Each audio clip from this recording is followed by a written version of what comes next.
अनंत कोटि ब्रह्मांड में व्याप्त असीम अनंत अलौकिक दिव्य ऊर्जा के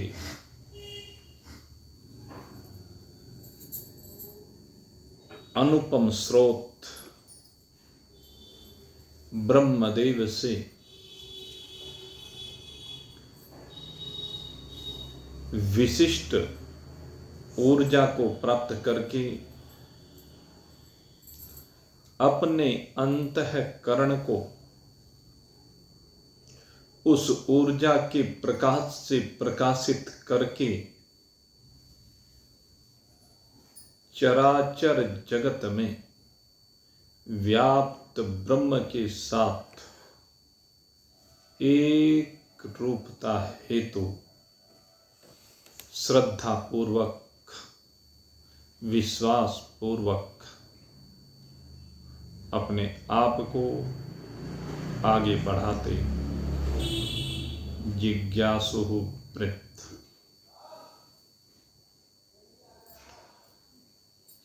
कल की कथा में आप भगवान श्री कृष्ण से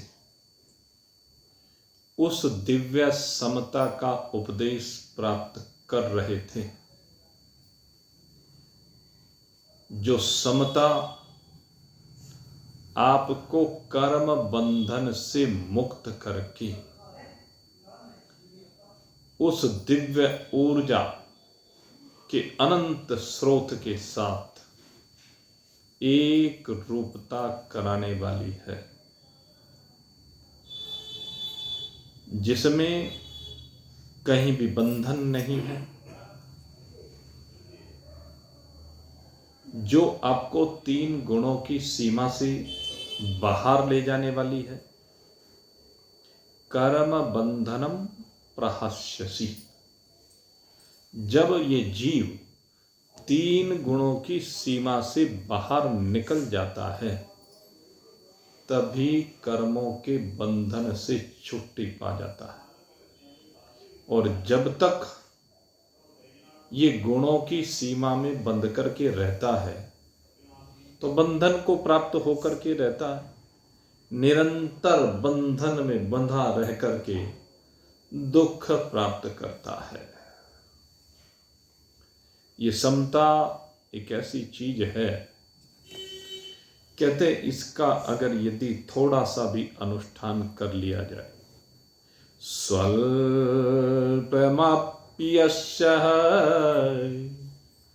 धर्मस्य त्रायते महतो भयात्। यहां पर एक शब्द का प्रयोग किया गया, स्वल्प, यदि अगर थोड़ा सा भी। लेकिन मनीषियों ने कहा कि समता थोड़ी नहीं होती है, समता थोड़ी नहीं होती है, समता तो अनंत होती है, असीम होती है। तो फिर भगवान ने स्वल्प क्यों कहा? स्वल्पम अपि ही अस्य धर्मस्य त्रायते महतो भयः। कहते हैं कि इसका थोड़ा सा भी अनुष्ठान अगर यदि कर लिया जाए, अर्थात थोड़ी सी भी जीवन में समाहित कर ली जाए, थोड़ी सी भी जीवन में उतर जाए, तो कहते हैं अनंत की ओर लेकर जाती है, असीमता की ओर लेकर जाती है। एक बार इस दिव्य ऊर्जा को अपने अंदर धारण करने की क्षमता आ जाए तो जैसे बताया ना, ग्लेशियर पिघलने लगता है, गुणों का खेल बिछुड़ने लगता है और इसकी यात्रा प्रारंभ हो जाती है। अगर ऊर्जा को ग्रहण ही ना करे तो ग्लेशियर जमा पड़ा रहेगा, अनंत काल तक जमा पड़ा रहेगा। ऐसी ऐसी बर्फ जमी पड़ी है ग्लेशियरों में जिसको लाखों बरस हो गए, हिली नहीं है लाखों वर्षों से। ऐसे ये जीव अनंत कोटि वर्षों से, अनंत कोटि जन्मों से अज्ञान में डूबा पड़ा है, फंसा पड़ा है, बंधन में दुख पर दुख पा रहा है, बोझा सर पर लदा पड़ा है। लेकिन एक बार अगर समता का अनुष्ठान हो गया, एक बार जरा सी भी बात समझ में आ गई, तो कहते हैं जमी हुई बर्फ पिघलने लगती है, और पिघल करके बर्फ जल का रूप धारण करती है, गंगा बन जाती है। समता के प्रभाव को आप देखिए, ये गंगा जी बन जाती है। हमने गंगा बनते हुए देखा है, अभी 4-5 दिन पहले ही देखा। हमने देखा पहाड़ की चोटी पर जमी हुई बर्फ धीरे धीरे धीरे बूंद बूंद करके पिघल रही है और गंगा का रूप धारण कर रही है, और गंगा का रूप धारण करके अपनी मंजिल की ओर बढ़ रही है। पिघलना सबसे पहली स्थिति है, या मैं इससे पहले कहूं कि सूर्य की ऊर्जा को ग्रहण करना, यह पहली स्थिति है, प्राइमरी स्टेज है। लेकिन ऊर्जा जैसे ग्रहण की, उसी समय पिघलना शुरू हो गया। तपिश जैसे ग्रहण की, पिघलनी शुरू हो गई बर्फ, और पिघल करके उसने अपने रूप को बदल लिया, और जैसे रूप को बदला वो पतित पावनी गंगा हो गई। और जब गंगा हो गई तो वो सबको पावन करने लगी, सबके ऊपर अपनी मेहर बरसाने लगी। जो भी उसकी शरण में आ जाता वही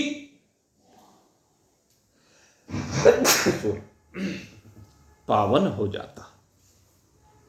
न जाने कितने भक्त आते, कितने भाव के साथ आते और अपने पापों को धोकर चले जाते। ये है गंगा की विशेषता। लेकिन गंगा में ये बात आई कहां से? नहीं तो गंगा भी जमी पड़ी थी। गंगा तो बाद में बनी, पहले तो जमी पड़ी थी। मेरे मित्रों, एक साधक जब तक किसी गुरु की कृपा उस पर नहीं हुई, जब तक किसी गुरु की शरण को प्राप्त नहीं हुआ, तब तक वो बर्फ की भांति जमा पड़ा है अनंत कोटि जन्मों से। लेकिन जैसे ही साधक को अपने गुरु से ऊर्जा मिलने प्रारंभ हुई, अपने गुरु से ऊर्जा किस रूप में मिली? उपदेश, प्रवचन। यही है साधना, यही वो ऊर्जा का स्रोत है। और ये जैसे ही उसके जहन में बैठना शुरू हुआ, उसके अंदर जितनी गंदगी थी वो उड़नी प्रारंभ हो गई, और वो द्रवित होना प्रारंभ हो गया, वो पिघलना प्रारंभ हो गया, उसके विकार नष्ट होने प्रारंभ हो गए, और पिघल करके उसने जल का रूप धारण किया, जो प्यासे की प्यास को बुझाता है, जो पतितों के पाप को मिटाता है। ये है गंगा की विशेषता। और गंगा के अंदर ये स्थिति तो आ गई कि वो दूसरों को पावन करने लगी, लेकिन उसकी यात्रा अभी जारी है। एक परोपकारी, एक भगवान की ओर बढ़ने वाला भक्त भी इन्हीं गुणों से संपन्न होता चला जाता है। जब वो भगवान के संपर्क में आता है, भगवान से एनर्जी को प्राप्त करता है, तो उसके अंदर भी ये सद्गुण आने लगते हैं। लोग उसकी प्रशंसा करने लगते हैं, उसके त्याग को देखने लगते हैं, उसके परोपकार को देखने लगते हैं, उससे प्रभावित होने प्रारंभ हो जाते हैं, और उनके भी मल धुलने लगते हैं। और फिर यात्रा आगे बढ़ती जाती है, बढ़ती जाती है, बढ़ती जाती है। अगर कोई रुक जाता है, गंगा की लहर में से एक लहर उठी कि मैं दौड़ रही हूं, थोड़ी देर के लिए विश्राम प्राप्त कर लो। और वो दौड़ती हुई लहर जब विश्राम प्राप्त करने की अभिलाषा करती है तो उछल करके गंगा का साथ छोड़ देती है और किनारे पर किसी गड्ढे में आकर के ठहर जाती है। और जब कोई लहर किसी गड्ढे में आकर के ठहर जाती है तो कुछ दिन बाद क्या होता है, भटक जाती है, सड़ने लगती है, गंदगी हो जाती है और एक दिन नष्ट हो जाती है। लेकिन जौन सी लहरें पत्थरों से टकराती चली जाती हैं पर अपनी मंजिल की ओर आगे बढ़ती ही रहती हैं, पीछे हटती नहीं हैं, वो लहरें आगे बढ़ते बढ़ते बढ़ते अपनी यात्रा पर आगे निरंतर बढ़ते बढ़ते अपनी साधना को आगे बढ़ाते बढ़ाते एक ना एक दिन उस मंजिल को पा ही जाती है। ये मंजिल जो अंतिम पड़ाव है और उस अंतिम पड़ाव सागर को प्राप्त होकर के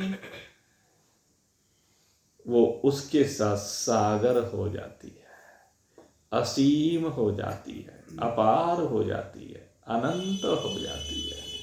यही है मेरे मित्रों एक साधक के जीवन की कहानी। इसे कहानी कहो, इसे साधना कहो, इसे त्याग कहो, इसे तपस्या कहो, इसे वैराग्य की पराकाष्ठा का प्रसाद कहो, लेकिन प्राप्त होता है और निश्चित प्राप्त होता है। बस ध्यान ये करना कि लहर गंगा से बाहर ना निकल पाए। अगर बाहर निकल गई तो कल चर्चा चल रही थी जन्म की, ये जो बाहर निकल जाती है लहर उसी का जन्म होता है। जो बाहर नहीं निकलती वो जन्म को प्राप्त नहीं होती, वो मरण को प्राप्त नहीं होगी। फिर जो बहती रहती है वो तो अजरता, अमरता, अविनाशिता को प्राप्त हो जाती है। यह है कर्म बंधन से मुक्ति का उपाय। तो थोड़ी सी समता, भगवान कह रहे हैं थोड़ी सी समता, कर्म बंधनम प्रहस्यसि, आपको कर्म के बंधन से विमुक्त करने वाली है, अनंत से मिलाने वाली है। नेहा विक्रमनाशोस्ति, जिसमें एक बार अगर शुरुआत हो गई ना तो फिर पीछे पग नहीं बढ़ाए जाते, पीछे हटाए नहीं जाते, आगे बढ़ते हैं पग और निरंतर बढ़ते चले जाते हैं। और क्या होता है, कहते हैं जब ये अपनी यात्रा को आगे बढ़ाता है, ये साधक आगे बढ़ता है तो इसके ऊपर अस्त्र शस्त्रों के प्रहार होते हैं और ये अस्त्र शस्त्रों के होते प्रहार कहते हैं इसको विचलित नहीं कर पाते। क्यों विचलित नहीं कर पाते? क्योंकि इसने समता का कवच पहन लिया है। ये समता का कवच वज्र के समान होता है, ये इसकी रक्षा करता है। इसलिए आवश्यकता है कि समता के कवच को जरूर पहने। जो समता के कवच को पहन लेते हैं ना वो डगमगाते नहीं है। प्रत्यवायो न विद्यते, कहते इसमें उल्टे हटने का डर नहीं है। एक बार समता की ओर बढ़ा तो फिर पीछे विषमता की ओर जाएगा ही नहीं। एक बार अमृत पीने का अभ्यास बन गया ना तो फिर कौन विष पिएगा? अरे विष तो वो पीते हैं जिन्होंने कभी अमृत को चखा नहीं। एक बार जिसने अमृत को चख लिया वो विष क्यों पिएगा? संसार दौड़ रहा है आनंद की खोज में, आनंद की प्राप्ति के लिए रोज दौड़ रहा है। रोज प्रयास कर रहा है और उस प्रयास में विष पान कर रहा है, विष को अमृत समझ करके विष पान कर रहा है। लेकिन जिस दिन इन संसार के भोगों के विष पान से किसी महान पुरुष की कृपा से इसका मन डाइवर्ट हो गया और किसी महान पुरुष ने इसको जरा सा परमात्मा स्वरूप का थोड़ी सी झलक का दर्शन करा दिया, ये कह लीजिए परमात्मा के स्वरूप का थोड़ा सा एक झलक दिखा दी, एक दर्शन करा दिया, तो उस समय इसको ऐसा दिव्य आनंद होता है कि फिर उस आनंद को प्राप्त करने के बाद ये पीछे विषपान की ओर दौड़ता ही नहीं है। क्योंकि एक बार अमृत का एक बूंद जो चख ली ना, एक बूंद जो मिल गई ना, वो एक बूंद उसकी ललक को और बढ़ा देती है, उसकी तड़प को और बढ़ा देती है, उसकी साधनाओं को गति प्रदान कर देती है। वो फिर उस एक बूंद उसको पीछे हटने नहीं देती। और यही बूंद अमृत की समता की बूंद है। ये समता की जो बूंद है, ये बड़ी दिव्य बूंद है। अब इस बूंद को थोड़ा सा कहें, कहा ना स्वल्प, स्वल्प, भगवान स्वल्प कह रहे हैं, कहते स्वल्प ही कल्याण कर देती। कैसे कल्याण कर देती है? कहते हैं कोई व्यक्ति पत्थरों का काम करता है, पत्थर ढोते ढोते सारी जिंदगी बीत जाती है, न जाने कितने पत्थर उसके हाथ में आए और आगे बढ़ते चले गए, बढ़ते चले गए, बढ़ते चले गए। बड़ी मुश्किल से दाल रोटी का जुगाड़ होता, पत्थर ढोते ढोते बूढ़ा हो गया। कहने लगे भगवान सारी जिंदगी पत्थर ढोते ढोते हो गई, क्या ऐसे ही जिंदगी कटेगी? लेकिन इतने में भगवान ने किसी महान पुरुष को भेज दिया। और महान पुरुष को भेजा तो महान पुरुष ने देखा, कहने लगे क्यों रो रहा है? कहते भगवान अब बूढ़ा हो गया हूं, आयु बढ़ती जा रही है और शक्ति सामर्थ्य घटती जा रही। अब तक तो पत्थर ढोता रहा, अब पत्थर भी ढोए नहीं जाते। ये पत्थर का टोकरा रखा हुआ है, समझ में नहीं आ रहा है कैसे उठा करके लेकर के जाऊं, कैसे आगे उधर पूर्ति होगी। वह भगवान से प्रार्थना कर रहा हूं। कहने लगे पत्थर ढो रहा है, इतना धनवान होते हुए तू पत्थर ढो रहा है? महाराज क्या कह रहे हो, क्यों गरीब की हंसी उड़ा रहे हो? मैं धनवान कहां से हो गया? कहने लगे तुम बहुत धनवान हो, बहुत अमीर हो। कहने लगे मैं अमीर हूं कैसे प्रभु? कहने लगे ये अपने टोकरे को जरा ढंग से देख। देखा, कहने लगे पत्थरों को ढंग से देख। किसी देख लिया, सारी जिंदगी हो गई इनको देखते देखते। एक छोटी सी पत्थरी उसमें से उठाई। कहने कभी इस पत्थरी को देखा है? कि जी हां देखा है, बहुत बार देखा है। कहने तुझे पता है ये पत्थरी क्या है? कहने लगे नहीं पता नहीं, मुझे तो लगता है जैसे और पत्थर है ऐसी ये छोटी सी पत्थरी है। कहने लगे बस यही तूने भूल की है, ये पत्थरी अनेक बार तेरे हाथ में आई और इस पत्थरी को अनेक बार तूने तोड़वा दिया, सड़क में नीचे दबवा दिया। लेकिन आज एक पत्थरी तेरे इस टोकरे में पड़ी हुई है और ये टोकरी में पड़ी हुई पत्थरी तेरे जीवन को बदल देगी। कि कैसे? कहने लगे, कहाँ रहते हो? कि जी फलाने गांव में रहता हूं। कि यहां तक कैसे आते हो? कि जी साइकिल से आता हूं। कहने लगे, जाओ अपनी साइकिल लेकर के आओ। कहां खड़ी कर रखी है? साइकिल को लेकर के आ गए। कहने लगे, जरा इस पत्थरी को साइकिल पर लगाना। पत्थरी को साइकिल पर लगाया, और जैसे उस पत्थरी को साइकिल पर लगाया, साइकिल का रंग बदल गया। जो साइकिल लोहे की बनी हुई थी, वो साइकिल सोने की बन गई। कहने लगे, पत्थर कैसे भरते हो? कि महाराज ये है कुदाल है, ये वो क्या होता है उसको कहते हैं, जो भी पत्थर भरने का होता है, फावड़े जैसा। कहने लगे, इसको उठा करके लाओ। लेकर आया। कहने, पत्थरी को लगाओ, सोना बन गया।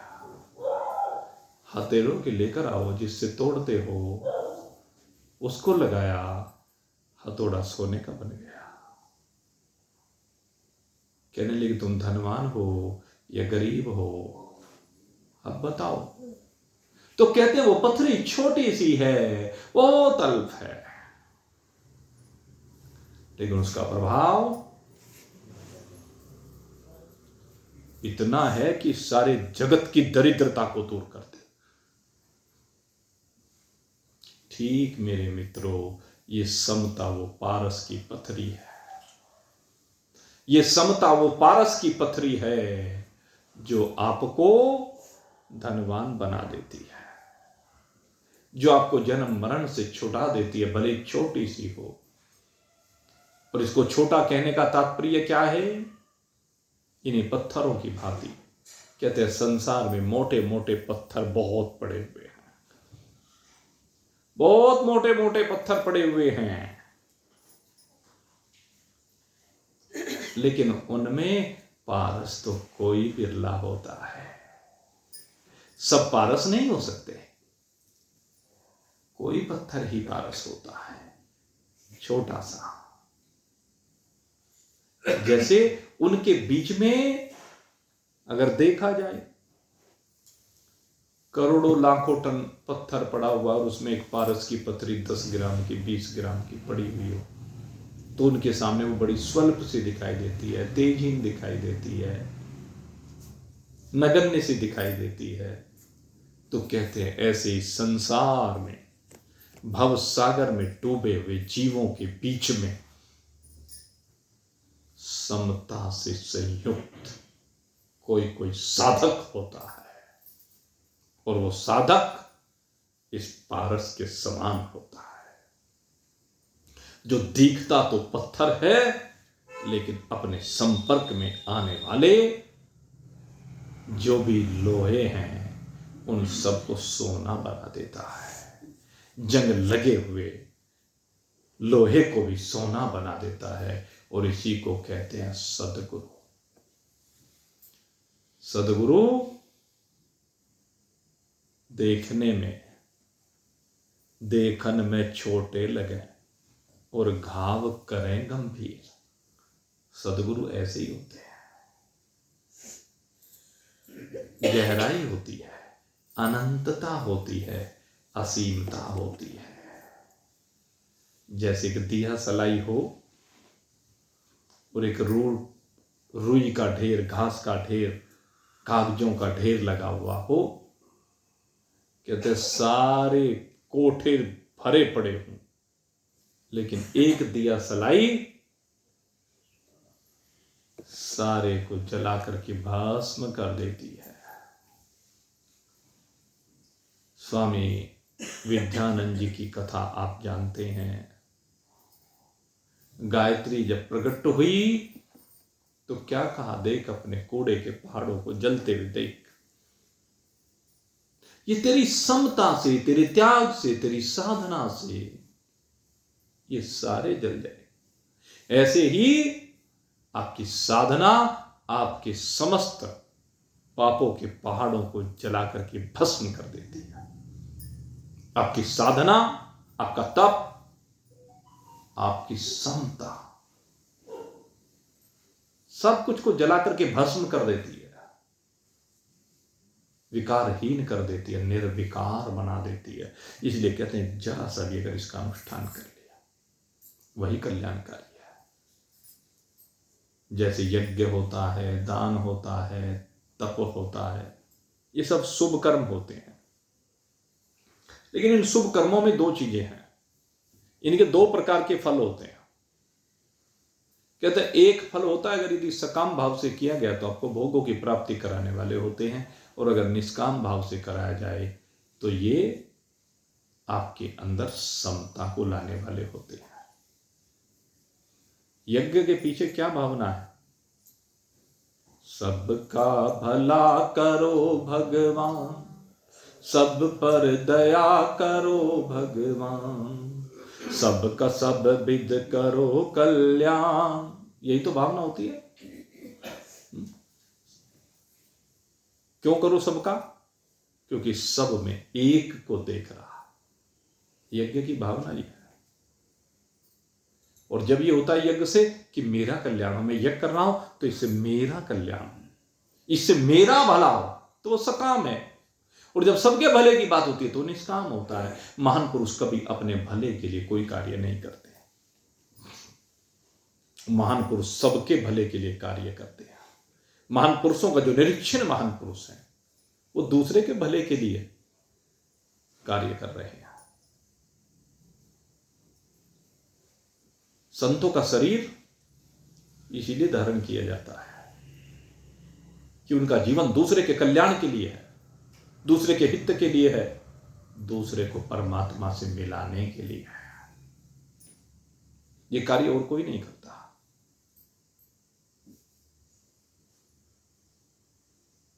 परमारथ के कारण साधुन धरो शरीर, उनका तो कार्य यही है।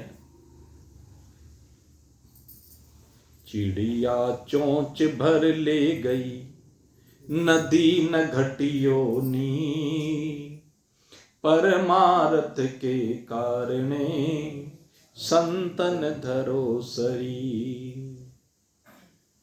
जैसे नदी में से चिड़िया आई, थोड़ा सा जल अपनी चोंच में लिया, पी करके चली गई, तो नदी की महत्ता पर कोई फर्क नहीं पड़ता। नदी ज्यों की त्यों विराजमान रहती है। ऐसे ही जो महान पुरुष समता में विराजमान है, उनकी समता में से उनके संपर्क में आने वाला कोई भक्त थोड़ी सी समता लेकर चला गया तो उनका क्या घटा, क्या बढ़ा? न घटता है न बढ़ता है, लेकिन जो लेकर के चला गया उसके पाप घट जाते हैं और समता बढ़ जाती है।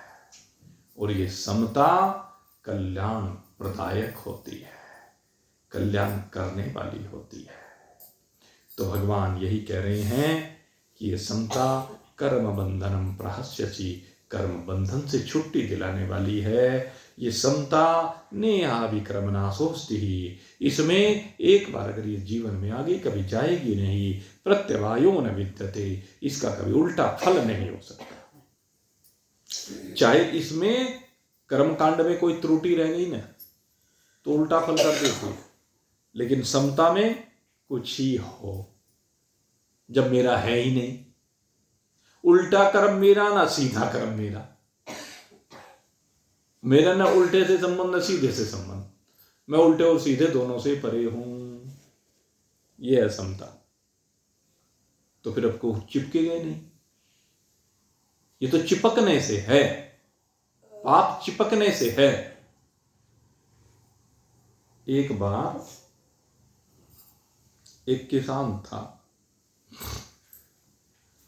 तो वो किसान जो है खेत में बैलों को लेकर के उनके कंधों पर हल रख करके अपने खेत की जुताई कर रहा था, हाथ में साटा था। जब भी ढीले से पड़े और साटा मारे और दो चार गालियां दे, तेरे मालिक की ऐसी की तैसी, तेरे मालिक की ये, तेरे मालिक की ये। अब वहां से एक व्यक्ति गुजर रहा था।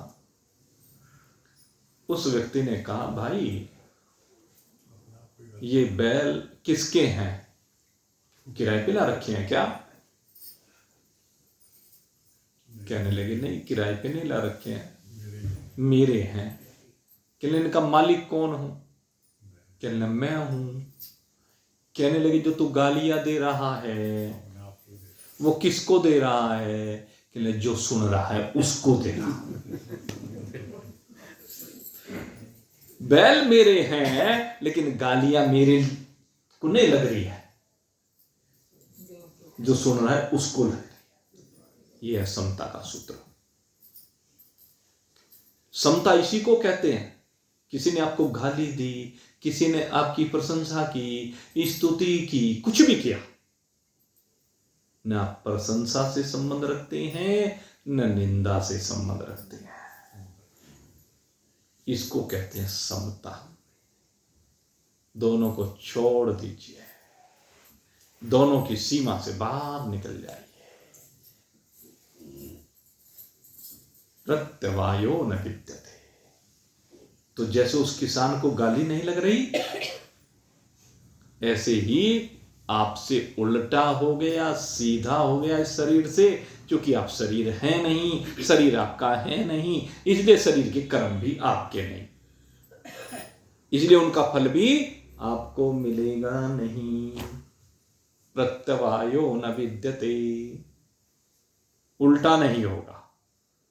इस लाइन पर जो चलता है सीधा ही सीधा है भाई, उल्टे की कल्पना मत कीजिए इसमें। बहुत लोग हैं हमारे पास, कभी कभी कोई साधक चर्चा कर लेता है, आज मैं रोज फलाना पाठ करता हूं और कल मेरे को फलानी जगह जाना पड़ गया, अपराध बोध सा हो रहा है कि पाठ नहीं कर पाया, आज ये पाप होगा क्या? ये तो मुझे पाप लग गया शायद। वो संशय में रहता है। मैंने कहा, भाई तू भगवान का भजन कर रहा है, किसी भी रूप में कर रहा है, जैसी तेरी मान्यता है। जब भगवान का तू भजन कर रहा है तो भजन कैसा होता है? लाभकारी होता है, स्वाभाविक सी बात है, तेरा कल्याण करने वाला होता है। लेकिन अगर किसी दिन तूने नहीं किया, किसी कारण से नहीं हो पाया, तो उस दिन वो लाभ नहीं होगा। एक दिन दुकान नहीं खोली तो अगर आप एक दिन दुकान खोलने पर 1000 रुपया कमाते हैं और किसी कारण से एक दिन दुकान बंद हो गई तो 1000 रुपये आपने नहीं कमाए, नुकसान किस बात का हुआ? नुकसान क्यों होगा? नुकसान नहीं होता है, नुकसान नहीं है। एक दिन अगर नहीं कर पाए तो उससे नुकसान कुछ नहीं होगा भाई, न लाभ हुआ न नुकसान हुआ, बस ये बात है। इसलिए मन में से संशय को निकाल दीजिए। और अगर यदि आप मन में सोचते रहेंगे, दिमाग हर समय वहीं घुमा रहेगा, तो भाई नुकसान हो ही जाएगा, क्योंकि तेरा मन उलट पुलट हो रहा है तो कुछ ना कुछ गड़बड़ घोटाला कर ही देगा। अरे तूने कोई पाप थोड़ा ही ना कर दिया अगर एक दिन नहीं लिया, इसमें कोई पाप हो गया? कोई पुण्य नहीं हुआ, बस ये बात है उस दिन। और फिर तू जो तेरे से छूट गया उसके लिए तू बार बार सोच रहा है, ये उससे भी बड़ा पुण्य है। जो तू सोच रहा है ये उससे बड़ा पुण्य है। अब तेरा वो पहले तो केवल कर से हो रहा था, ये मन से हो रहा है। कर के मुकाबले मन से होना वो अधिक लाभकारी माना गया है। और मैं कहता हूं जब कर भी हट जाए और मन भी हट जाए, दोनों ही सीमा से बाहर निकल जाओ, तो वो सबसे अधिक कल्याणकारी है। कल जो हमने मन के ऊपर कहा, उसको लेकर के एक बात हमारे सामने रखी गई। कहने जी कि सब तो मन को लगाने को कहते हैं और आपने कह दिया मन लगे ना लगे। भाई देखो, मैं जो बात कहता हूं खूब तर्क संगत कहता हूं और कसौटी पे कस के घिस के तब कहता हूं, ऐसे ही नहीं कहता। वो कहते हैं ना, डंके की चोट पे। तो ये बात सत्य है और इस बात को कल हमने आपको बहुत विस्तार से समझा भी दिया था। भाई जब मन तेरे से अलग है, तू अलग है, मन अलग है, मन तू नहीं है, तो मन ने जो कुछ किया तो वो तू कैसे हो सकता है? वो तेरा कैसे हो सकता है? मन ने जो किया सो मन का होगा। बेटे ने रोटी खाई तो बेटे के पेट में जाएगी, तूने खाई तो तेरे पेट में जाएगी। तू आत्मा है। आत्मा मन से नहीं चलती है, बल्कि मन आत्मा से चलता है। फर्क ये है, हमने मन और आत्मा दोनों का तादात्म्य संबंध स्थापित करके दोनों को जोड़ करके एक कर लिया है और मन के धर्मों को आत्मा में कल्पित मान लिए हैं। मन के जितने धर्म है वो आत्मा में है तो कल्पित, लेकिन हमने मान लिए कि ये आत्मा के धर्म है। गड़बड़ ये है, इसलिए कहते हैं। लेकिन जब तुम मन का दृष्टा बनेगा, दृष्टा बन के देखो तो सही एक बात। अजी कैसे देखें? अच्छा, जिस समय बोलते हो ना आप, कभी जरा ध्यान सा लगा करके अपनी वाणी को बोलते हुए देखना। तुम्हारी वाणी जो बोल रही है उसको देखो। अगर तुम्हें वाणी के बोलते हुए को देखना आ गया तो समझ लीजिए आप दृष्टा बन गए। जब वाणी को बोलते हुए देखोगे अपने से पृथक, तो दृष्टा भाव। हाथ को अपने से अलग होकर के काम करते हुए देखो, पैर को अपने से अलग होकर के चलते हुए देखो, आंखों को अपने से अलग करके रूप को देखते हुए, दृश्य को देखते हुए देखो। और ये सब होता है थोड़ा सा प्रयास करने से। और जैसे देखने वाले बन जाओगे तो आप देखेंगे कि मन का संकल्प, मन का विकल्प, आप उसके भी दृष्टा बन गए। मन का जितना भी संकल्प और विकल्प है, देखो तो सही उसे। आप देखेंगे कि मन ऐसे ऐसे सोच रहा है। अरे ये मन हमारा ऐसा सोच रहा है, ये किसने देखा भाई? आप देख रहे हैं तो आप दृष्टा हैं। मन जो सोच रहा है सोचने दो, मन जहां भटक रहा है भटकने दो। आप मन से अलग हो जाओ और फिर देखो इस मन की ताकत। जिस समय आप मन से अलग हो जाओगे उसी समय मन मर जाएगा। मन मर जाएगा। मन की इतनी हिम्मत नहीं कि एक संकल्प कर सके, और जब संकल्प नहीं होगा तो विकल्प भी नहीं होगा, और जब विकल्प नहीं होंगे तो तनाव नहीं होगा, तनाव नहीं होगा तो दुख नहीं होगा। बनो तो सही बगैर कुछ किए प्रश्न करते हो। समस्या हमारी ये है, बिना साधना किए आप प्रश्न करते हैं, बात को मानते नहीं। अरे मान के देखो, आनंद के अलावा कुछ दिखाई नहीं देगा। आनंद के अतिरिक्त कुछ है ही नहीं। ये मन तुम नहीं हो। मन फिर कुछ भी करे, कर ही नहीं सकता। हकीकत ये है, तुम्हारे से अलग होते ही मन कुछ नहीं करता है। पंखा चल रहा था, कहते जी बंद कर दो, कर दिया। पंखे से हवा आ रही थी, पंखा हवा दे रहा था, सुख दे रहा था या दुख दे रहा था। अब से 1 महीने पहले तक खूब सुख दे रहा था फुल स्पीड पर, अब 1 नंबर पर भी दुख दे रहा है, इसलिए बंद करा दिया। मन पंखे के समान है।